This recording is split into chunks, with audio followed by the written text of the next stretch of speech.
The All Blacks have sent a powerful message to the rest of the rugby world with a commanding 40-21 victory over Ireland at Eden Park, a result that not only completed a perfect July campaign but also extended one of the most remarkable records in international rugby. For more than 3 decades, Eden Park has remained an almost impossible venue for visiting teams, and once again that reputation proved too strong to overcome. Coming into this nation's championship clash, the world's second-ranked team faced the third-ranked side, and many expected a close, physical contest decided by small moments. Instead, what unfolded was one of New Zealand's most complete performances of the season. From the opening whistle, the home side controlled the tempo with speed, precision, and confidence, leaving very little room for Ireland to establish the structured rhythm that has become their trademark over recent years. It was a performance built on discipline rather than drama, execution rather than individual brilliance, and it demonstrated why this all-black squad is rapidly developing into one of the most balanced teams in world rugby under new head coach Dave Rennie. The first half set the tone for everything that followed. Every breakdown, every carry, and every pass reflected a team playing with clarity and purpose. Possession consistently stayed in New Zealand's hands, territory was controlled, and their attack repeatedly stretched the Irish defensive line. The opening try perfectly illustrated their approach. Rather than relying on flashy offloads or risky plays, the All Blacks built pressure through fast rucks, accurate support lines, and simple but effective passing. Eventually, Patrick Tuipulotu powered through a gap to score, rewarding the relentless tempo created by his teammates. That moment immediately placed Ireland under pressure, and instead of recovering, the visitors found themselves chasing the game for the remainder of the opening half. The statistics reflected the dominance. New Zealand controlled over 60% of possession, enjoyed the majority of territory, created significantly more line breaks, and crossed for 6 tries. Those tries came through Patrick Tuipulotu, Artie Savia, Will Jordan, Asafo Omua, Damian McKenzie, and Anton Lienert-Brown, each score highlighting a different strength within the team. Some were created through patient forward play, others through quick attacking movements, but every try originated from the same foundation: winning the battle at the breakdown. Rugby is often described as a game decided at the ruck, and on this occasion the All Blacks mastered that critical area. Their support players arrived quickly, secured possession cleanly, and allowed the attacking line to maintain constant momentum. Every fast recycle forced Ireland to retreat, reorganize, and defend under pressure. Just as impressive was what New Zealand chose not to do. Whenever Ireland committed multiple players to secure possession, the All Blacks resisted the temptation to overcompete. Instead, they kept more defenders on their feet, maintaining a complete defensive line while Ireland used valuable players at the breakdown. That tactical discipline created a numbers advantage across the field. As Ireland attempted to attack, they repeatedly found themselves facing a well-organized wall of black jerseys with very few spaces available. It was a subtle adjustment, but one that proved enormously effective throughout the match. Much of the platform for this success came from the outstanding work of Quinn Tapia, whose direct running consistently gained valuable meters. Time after time, he carried the ball beyond the advantage line, creating quick possession and allowing the All Blacks to maintain relentless pressure. His willingness to attack the defensive line gave the entire backline more confidence and more opportunities to exploit gaps. Behind him, Cam Roygaard kept the pace high with quick service from the base of the ruck, while Ruben Love displayed remarkable composure despite facing one of the biggest challenges of his young international career. Rather than forcing difficult passes, Love controlled the game intelligently, switching the point of attack, making smart tactical decisions, and helping maintain the rhythm that frustrated Ireland for much of the evening. Meanwhile, Damien McKenzie produced one of his strongest performances in recent memory. His acceleration, vision, and ability to identify space repeatedly troubled the Irish defense. Every loose ball became an attacking opportunity, every counterattack placed Ireland under fresh pressure, and his try reflected a performance filled with confidence and precision. While New Zealand celebrated efficiency, Ireland endured an unusually difficult evening with the ball in hand. Over the past several seasons, Andy Farrell's side has earned worldwide respect for their accuracy, patience, and decision-making under pressure. Their structured style has often allowed them to dominate possession and wear down opponents through phase after phase of controlled rugby. However, at Eden Park, those strengths were largely neutralized.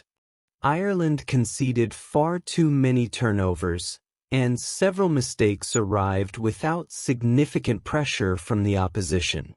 Simple handling errors interrupted attacking movements, inaccurate passes surrendered possession, and promising field positions disappeared because of avoidable mistakes. One particularly costly error allowed Will Jordan to intercept and score, while another handling mistake eventually led to Isafo Omua's try after excellent territorial pressure from New Zealand. Although Ireland showed determination throughout the contest, those unforced errors prevented them from building sustained momentum. To their credit, however, the visitors refused to give up. The second half looked very different from the first. Defensive adjustments reduced New Zealand's attacking opportunities, and Ireland gradually found greater control through improved discipline and stronger physicality. Their 3 tries, scored by Jack Conan, Joe McCarthy, and Hugo Keenan, all reflected hard work close to the try line rather than moments of individual brilliance. The visitors also defended a lengthy sequence of New Zealand pressure without conceding additional points, proving that their resilience remained intact despite the difficult first half. In many ways, that improved performance offered encouragement for the future. It demonstrated that Ireland continues to possess the mental strength required at the highest level, even when facing adversity against one of rugby's most successful nations. One of Ireland's brightest performers was Joe McCarthy, whose work rate stood out from start to finish. His tackling, ball carrying, and involvement in attacking phases reflected the determination of a player unwilling to accept defeat without a fight. Alongside him, experienced players such as Tadhg Furlong and Jack Conan continued working tirelessly throughout the 80 minutes, ensuring the final score remained respectable despite New Zealand's dominance during the opening stages. For New Zealand, another major talking point centered on the evolving balance of the forward pack. Throughout the series, Dave Rennie experimented with different combinations, particularly around the blindside flanker position. Against Ireland, Tupou Vaa'i delivered another convincing performance, using his size, strength, and athleticism to provide additional power in contact while contributing effectively in both the lineout and open play. Combined with the tireless influence of Artie Savia, whose breakdown work and leadership once again proved invaluable, the All Blacks displayed a forward pack capable of matching physical opponents without sacrificing mobility around the field. That balance could become especially important as attention now turns toward future meetings with South Africa, a team renowned for its physical dominance up front. Of course, no international rugby match is completely free from controversy. During the contest, Luke Jacobson received a yellow card following a clean-out that was reviewed by the bunker system. After further examination, officials decided the incident did not require an upgrade to a red card, allowing New Zealand to continue with 15 players once the temporary suspension ended. While discussions surrounding such decisions are always part of modern rugby, the overall result was shaped far more by New Zealand's sustained quality than by any single refereeing moment. Perhaps the most encouraging aspect of this victory for New Zealand supporters was that it did not rely on one superstar carrying the team. Instead, nearly every player contributed in meaningful ways. The forwards secured possession, the backs finished opportunities, and the defensive structure remained disciplined throughout most of the contest. That collective performance suggests the All Blacks are building a squad capable of adapting to different opponents and different styles of rugby rather than depending on individual moments of brilliance. Even so, Dave Rennie and his coaching staff will likely identify areas requiring further improvement. For the second consecutive week, New Zealand's intensity dipped during the closing stages of the match. Ireland enjoyed more possession after the hour mark, scored additional points, and successfully defended long periods of pressure. Against stronger opponents later in the tournament, particularly South Africa, maintaining consistency across the full 80 minutes will become even more important. Those small lapses may not have changed the outcome against Ireland, but they represent valuable lessons as the season continues. Even with that minor concern, the overall picture remains overwhelmingly positive. 3 matches have produced 3 victories, maximum championship points, and growing confidence within a squad that appears increasingly comfortable with its new direction.